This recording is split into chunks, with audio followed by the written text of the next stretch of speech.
بالای چادرتون خونه رو غرق شقایق کرده. خنده مادریتون گلای روسریتون مستانه است. سایه رو سر ما حضرت مادر ما ریحانه است. اسمتون ورد زبون همه دنیاست، تا بزرگی شما از خدا با ماست. تا ابد معنی آینه حضرت زهراست. اسمتون ورد زبون همه دنیاست، تا بزرگی شما از خدا با ماست. تا ابد معنی آینه حضرت زهراست. مادری کردی کودکی هامو زیر و رو کردی، کل دنیامو نوکرت بودن. بهترین راه عمر دلتنگی با تو کوتاه مهد آغوشت.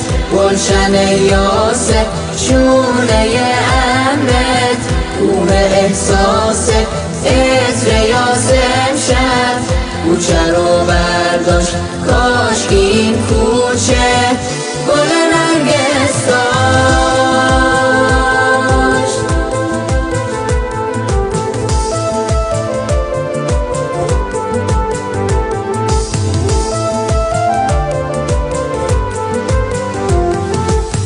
أنت نور للهدى يا بضعة المختار، لم يكن كفوا لك لولا علي الكرار.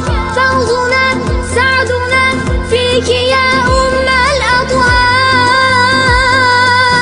أنت نور للهدى يا بضعة المختار، لم يكن كفوا لك لولا علي الكرار. فوزنا سعدنا فيك يا أم الأطهار. सोचता हूँ माँ तेरे बारे में, तो अपोलो में तो सितारे में मेरा सर है और तेरा दामन है। तेरा चेहरा ही मेरा गुलशन है। तेरी सूरत मेरे ख्वाबों में है मेरी जन्नत। तेरे कदमों में है दुआओं में असर ज़हीरा आसमां का है चादर ज़हरा. مادری کردی کودکی هامو زیر و رو کردی، کل دنیامو نوکرت بودم. بهترین راه عمر دلتنگی با تو کوتاه مهد آغوشت. گلشن یاسر شونه امرت، کوه احساست عطر یاسم شد. کوچه رو